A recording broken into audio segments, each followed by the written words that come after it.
The price for the Chicago Bears #1 coveted overall pick may have gone up over the weekend. What does Ryan Poles believe that he can get? What is Ian Rappaport reporting about what the Chicago Bears have going on behind the scenes? We'll talk about all that and more in today's episode of the Windy City Breeze Sports Talk Daily. Let's go.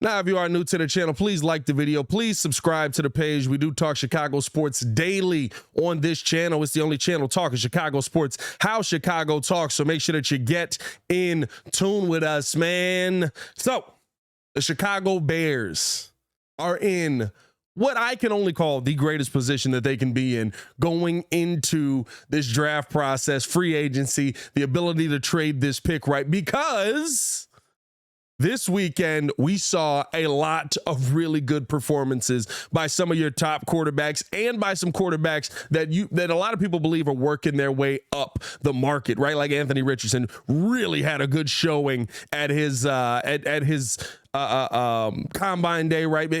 Going out there and being able to throw the football, people finally being able to see the ability that he has. They're seeing the measurables, they're seeing the size. CJ Stroud had a great day, and Bryce Young didn't throw, which kind of adds to the mystery of what Bryce Young is, which I've told y'all a lot of times. The excitement or the what if does more for draft capital or trading a draft pick than the actual play, the actual player himself, right? So I think that the Bears are in an amazing situation here coming into the draft, and we already know, based on what Ryan Poles has told Peter King, right, that he believes that they already have a 2024 and a 2025 on the table just by talking with the other GMs around the building. That's the other great thing about this, right? The Bears are out there, they're talking with, they're scouting out the players and different things like that, but they're also having these conversations with other GMs around the building. And so I think that that's a great situation for the Bears to be in.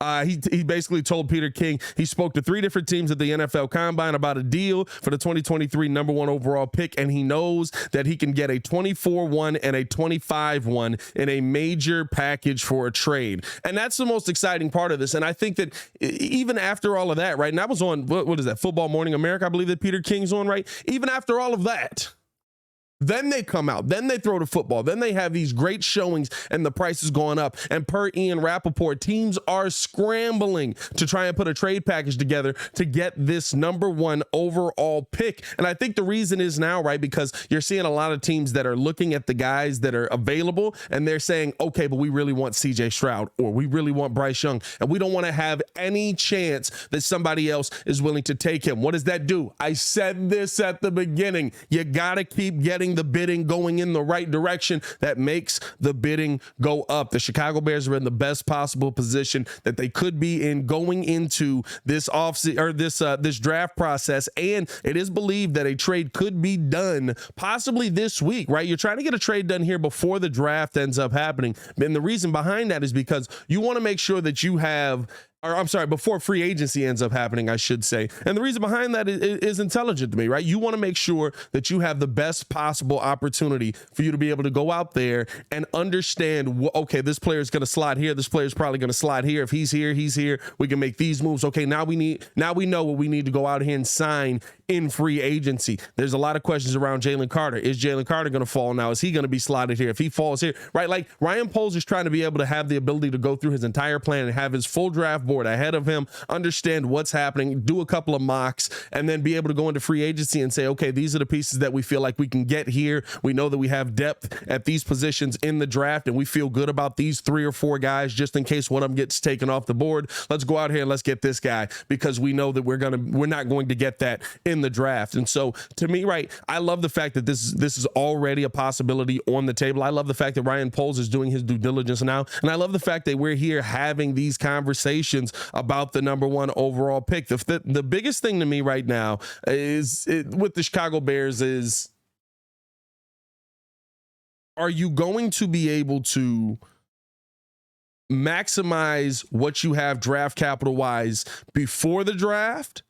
And then could we see a day of trade happen for one of these quarterbacks? Because the fact that you saw guys like Anthony Richardson and CJ Stroud be able to come out there and have an amazing day actually throwing the football. I mean, the stock on these guys has skyrocketed, right? The fact that you have those two guys being able to go out there and have that amazing day. Now you have so many teams, and yes, there's more quarterbacks on the board, but there's so many teams that feel like these quarterbacks are going to go within the first 5 to 8 picks probably, and there's teams that feel like they're not in that range yet. They have to climb up to try and get back into that range, and they realize that some of these guys aren't going to get down past 5, so you got to fight all the way up to 5. And I think that the interesting part about this is, right, it's not just the small teams. I think that we're finding out now that there are more teams here that are outside of that top 10, outside of that top 12, right, that are trying to move up, put packages together to go get a quarterback. That's where you start to get your king's ransoms. That's how you're able to double dip, right? That 2 trade back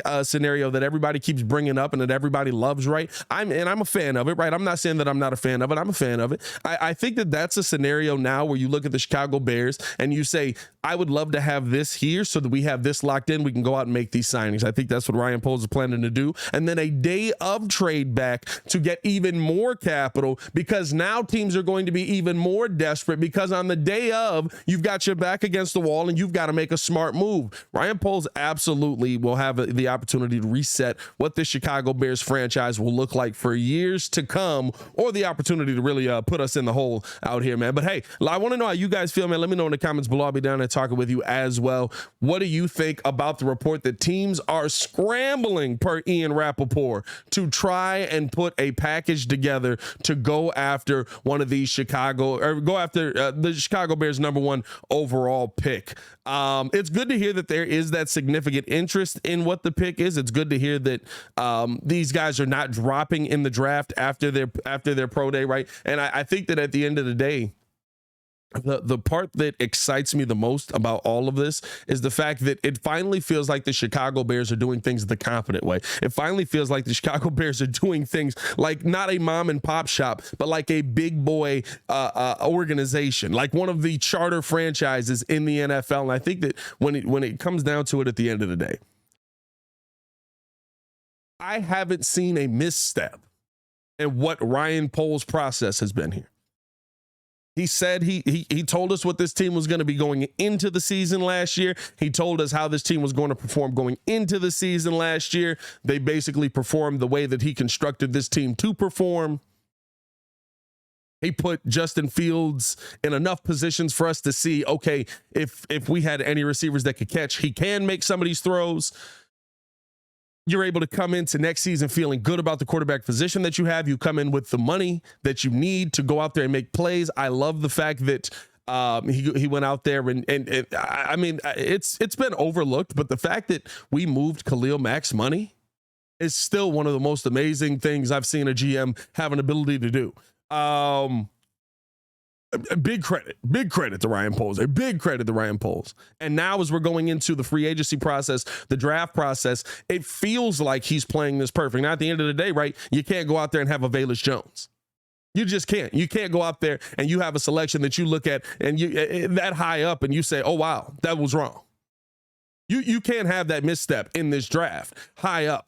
But, and there will be some misses, right? Like I'm not sitting here saying Ryan Poles is going to be perfect. There will be some misses, but you can't have that misstep in a draft that high up, especially in your first round. But for that was a 3rd round pick, but you have to hit on a lot of these guys. And so there's still that process to it as well. But all you can do is give yourself as many bites at the apple as possible. And I think that Ryan Poles is setting himself up perfectly to get as many bites at the apple as possible. And remember, we were sitting here and we were dying that we traded this pick away for Chase Claypool. That's now an end of the 1st round pick. And oh my God, how could we make this move? But now, right, even if Chase Claypool even ends up being a guy, you're going to get that pick back and then some, and you're going to get a 1 next year, and you're going to get a 1 the following year after that, and you're going to get another 1 this year, and you're going to get possibly 2 number 1s in this year's draft or a high 2nd round pick, right? Like, so I think that when you stand back and look at the entire scope of work that Ryan Poles has put together, it's a really impressive first year here as a GM. Now, the biggest difference in this situation, will you make the right picks? Because remember, Ryan Pace had some impressive years gathering draft capital. Ryan Pace had some impressive years having money available for the Chicago Bears, right? And we wake up to the Khalil Mack deal. He had some impressive moves in there as well. But the thing with Ryan Pace was one thing and one thing only. Couldn't make the right picks at the top of the draft. Now, hopefully we don't have that same issue here with Poles. That's the final piece to see, right? I like his second round picks last season. I still would have taken George Pickens, but I think that the players are good. And the bottom line is, can you replicate that? Can you do it again, right? And even, right, like Ryan Pace, his defensive guys high up were okay players. They're pretty good players. You know what I mean? So at the end of the day, it's about finding the right guys on the offensive side of the ball as well to put together with Justin Fields to be able to go out there and make, you know, and I'm excited to see what he's going to do with it, but I also love the strategy that has put him in the position to be able to make all of these moves, make all of these, have all of these options open to you. It doesn't feel like there's only one thing to do. I feel like that was the theme when Ryan Pace was here so often, right? You only have one option. You've only got one choice. You've only got one chance, right? Like, and so I don't feel that way here coming into year 2 of Ryan Poles, man. But I do want to know how you guys feel, man. How would you evaluate what Poles has done to this point? Let me know in the comments below. I'll be down to talk with you as well. As always, man, it's your boy Pat the Designer back at it again to continue watching our Chicago Bears content. Click the links on the screen or check the links in the description below. Y'all stay safe out there, Chicago. Peace.